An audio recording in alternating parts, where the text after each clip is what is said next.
देखिए बच्चों, आज हम पार्ट 5 में क्लास 10 यूपी बोर्ड 2025 के लिए गणित के जो मोस्ट इम्पोर्टेंट क्वेश्चन जो एग्जाम में आ सकते हैं वो करेंगे। ठीक है, देखिए क्वेश्चन नंबर फर्स्ट क्या है। कोई बर्तन एक खोखले अर्धगोले के आकार का है जिसके ऊपर एक खोखला बेलन अध्यारोपित किया जाता है। अर्धगोले का व्यास 14 सेंटीमीटर है और इस बर्तन या पात्र एक ही बात है ऊंचाई 13 सेंटीमीटर है। इस बर्तन का आंतरिक पृष्ठीय क्षेत्रफल ज्ञात कीजिए। ठीक है, इस सवाल को करने से पहले इसका चित्र बना लेते हैं। ठीक है, कोई बर्तन है कैसे खोखले अर्धगोले, तो सबसे पहले हमें क्या करना होगा, अर्धगोला बनाना होगा। तो ये मैंने क्या बना लिया, अर्धगोला। ठीक है, आगे क्या कहा गया है, जिसके ऊपर एक खोखला बेलन अध्यारोपित, मतलब अध्यारोपित का मतलब बनाया गया है। ठीक है, तो इसके ऊपर क्या एक बेलन बना लीजिए।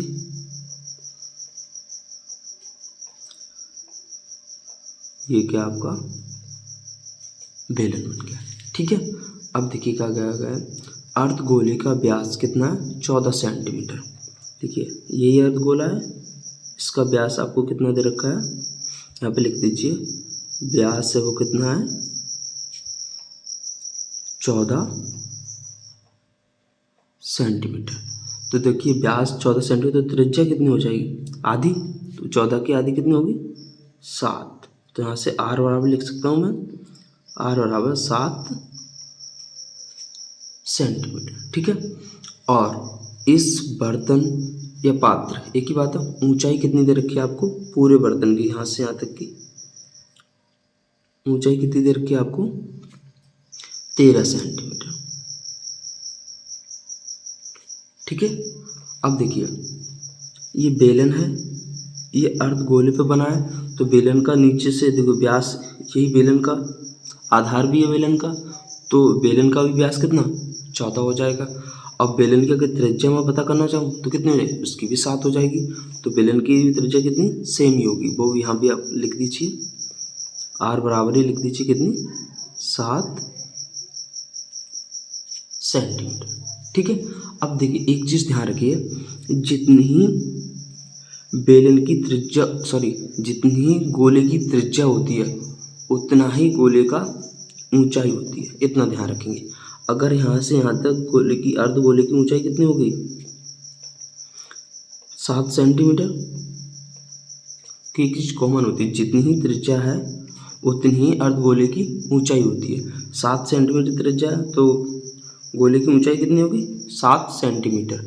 अब देखिए बेलन की ऊंचाई कितनी रह जाएगी, 13 में से 7 घटाएं कितनी हो जाएगी, 6 सेंटीमीटर। मतलब यहाँ तक कितनी रह जाएगी, 6 सेंटीमीटर। ठीक है, तो h बराबर लिख सकते हैं 6 सेंटीमीटर। ये क्या हो जाएगी, बेलन की ऊंचाई। अब करें तो सारी मान लिख लीजिए एक बार। बेलन की त्रिज्या r बराबर 7 सेंटीमीटर, ऊंचाई कितनी रहेगी, 6 सेंटीमीटर। ठीक है, अब बताइए, और अर्धगोले की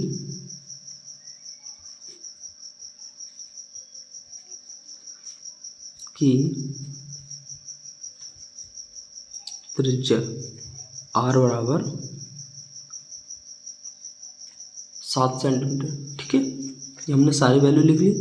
अब देखिए आपसे पूछा गया क्या है, इस बर्तन का आंतरिक पृष्ठीय क्षेत्रफल बताइए। तो क्या करेंगे, बर्तन का आंतरिक पृष्ठीय क्षेत्रफल। ठीक, तो कैसे निकालेंगे, अब समझिए। ऊपर बर्तन किस आकार में है, बेलन आकार में। बेलन का अंतः पृष्ठीय क्षेत्रफल क्या होता है, बेलन लिख लीजिए, बेलन का आंतरिक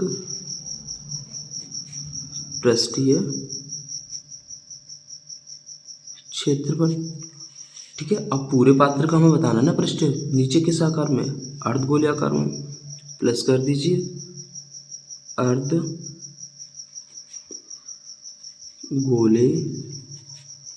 का पृष्ठीय क्षेत्रफल। ठीक है, और बेलन का पृष्ठीय क्षेत्रफल क्या होता है, 2πr/h लगा दीजिए, प्लस है तो प्लस लगाइए। अर्धगोले का, अब पूरे का गोले का कितना होता है, 4πr²। क्या होता है, यहाँ पे लिख देता हूँ मैं 4πr²। आधा करना है तो 2 से भाग दे दीजिए, 2 से 4 2 बार कटना है, कितना बचेगा 2πr²। तो यहाँ पर रख दीजिए 2πr²। ठीक है, अब देखिए कॉमन है कुछ, यहाँ 2π है, यहाँ भी 2π है। r दोनों की त्रिज्या समान है तो r यहाँ पे 2r, यहाँ पर एक r भी कॉमन हो जाएगी, तो क्या होगा 2πr। यहाँ से क्या बचा h, और यहाँ से 2π कॉमन हो गया, एक r कितनी बची, एक r। अब सारे मान लगा दीजिए, 2π का मान 22/7 है, r का r कितनी है 7 सेंटीमीटर,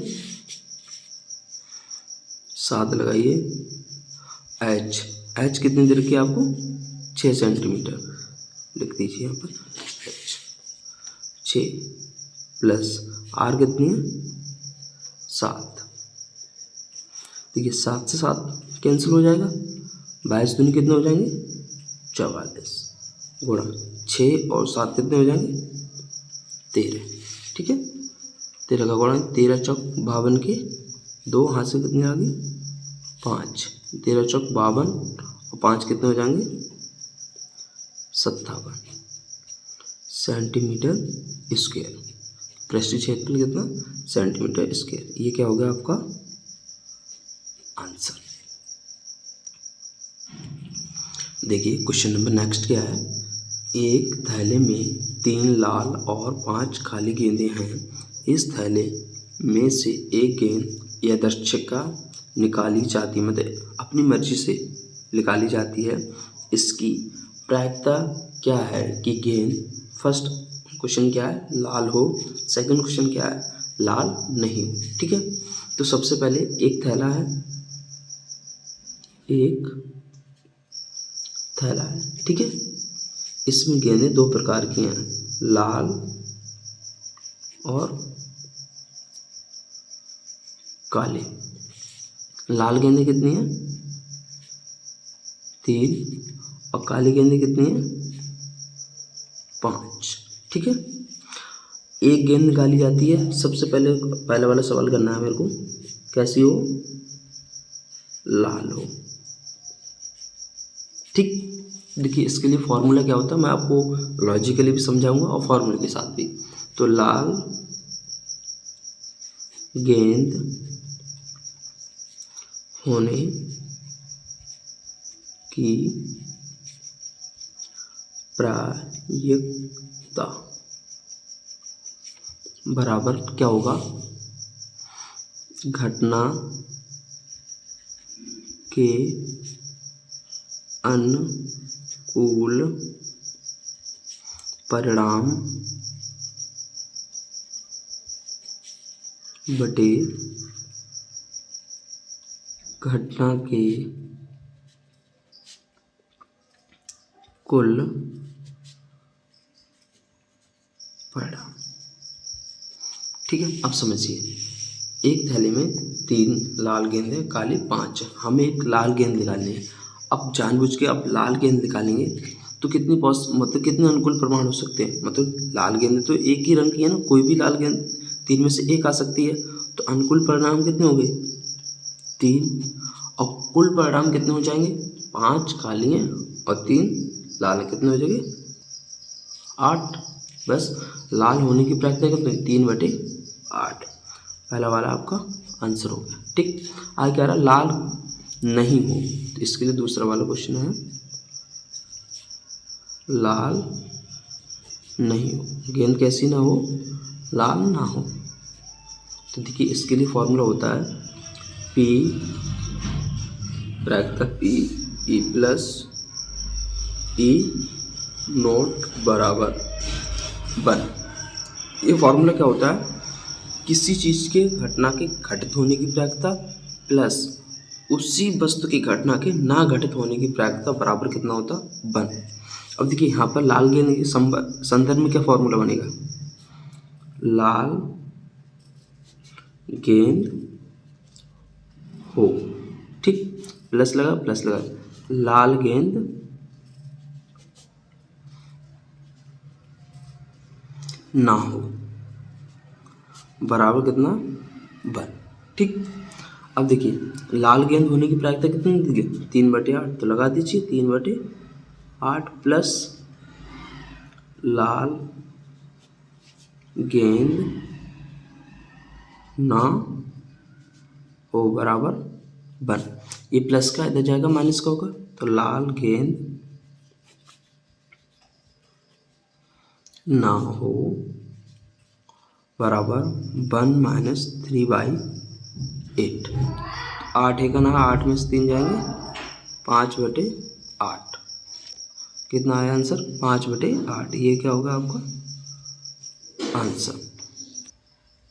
देखिए क्वेश्चन नंबर नेक्स्ट क्या है, त्रिभुज ABC में जिसका कोण B समकोण है, यदि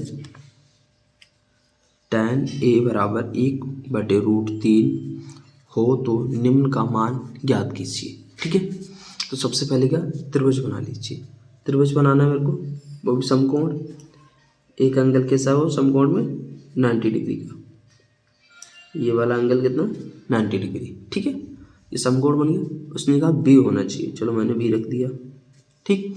अब मैं A यहाँ रख देता हूँ और C यहाँ रख देता हूँ, ठीक है। अब क्या रहा है, tan A। अब देखिए इसमें पता कैसे करना है, कर्व लंब होगा कौन कौन सा। देखिए 90 डिग्री के सामने वाली भुजा हमेशा क्या होती है, कर्व। अब देखिए अब लंब और आधार चेंज होते रहते हैं।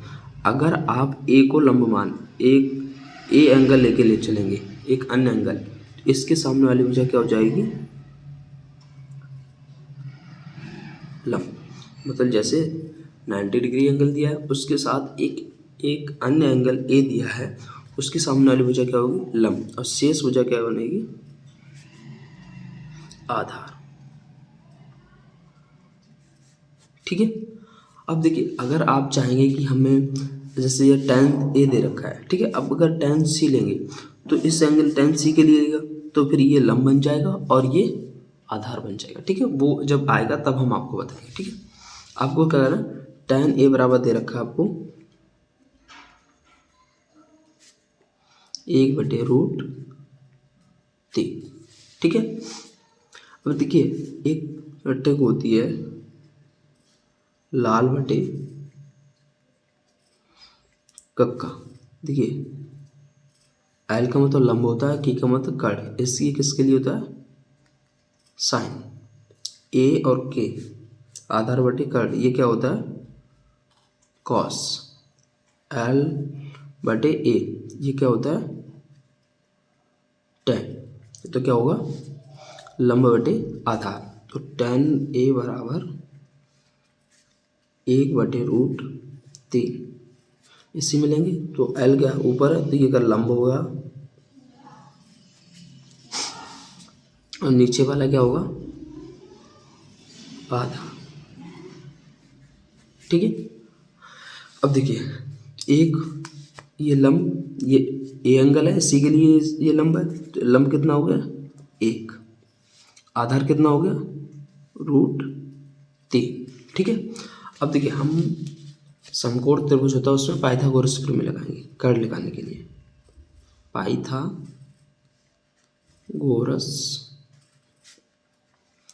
प्रमेय ये क्या होती है, कर्ण का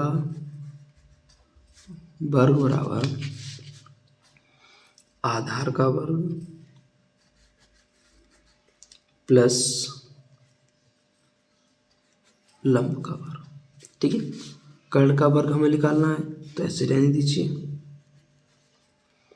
आधार कितना दे रखा, √3 का वर्ग प्लस लंब कितना 1 का वर्ग।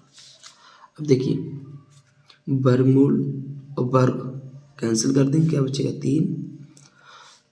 अब 1 का वर्ग करेंगे तो बनिएगा 3 और 1 कितना होगा 4।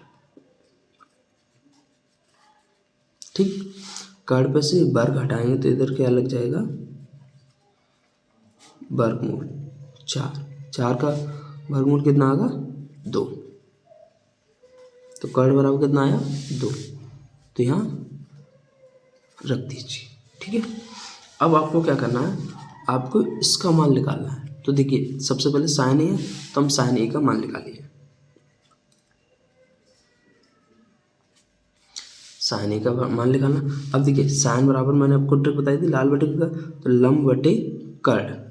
अब साइन ए एंगल ए है, इसके सामने वाली वजह लंब होगी, ये तो कर्ड तो फिक्स है, ये आधार हो गया। ठीक है, अब देखिए लंब बटे कर्ड, लंबी है 1 और कर्ड कितना 2, तो कितना होगा 1/2। ठीक है, 1/2। अब देखिए आगे क्या है, कॉस सी निकालना। अब देखो कॉस सी निकालना तो कॉस सी लिख लीजिए यहाँ पर। अब देखिए आधार और लंब चेंज हो जाएंगे। अब इसके लिए कॉस सी निकालना, इसके लिए अब ये क्या बन गया लंब, और ये अब क्या बन जाएगा आधार। ठीक, अब कॉस के बराबर, कॉस के लिए क्या होता है आधार बटे कर्ड। तो आधार कितना है यहाँ पर 1 और कर्ड कितना है 2, तो कितना होगा 1/2।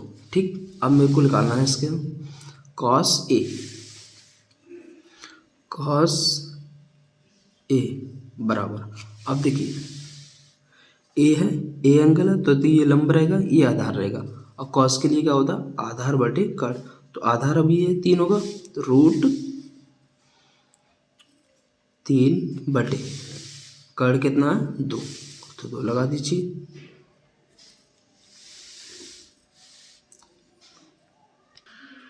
अब देखिए आपको साइन सी लेना है, साइन सी बराबर, देखिए साइन बराबर क्या होता है लंब बटे कर्ड, और साइन सी ये लेना है, तो ये लंब बन गया और ये आधार। तो लंब कितना है √3 और कर्ड कितना 2, तो क्या √3/2। ठीक है, अब क्या करना है आपको, ये वाला मान आपको निकालना है। तो पहले एक बार लिख लीजिए sign A cos C plus cos A sign C.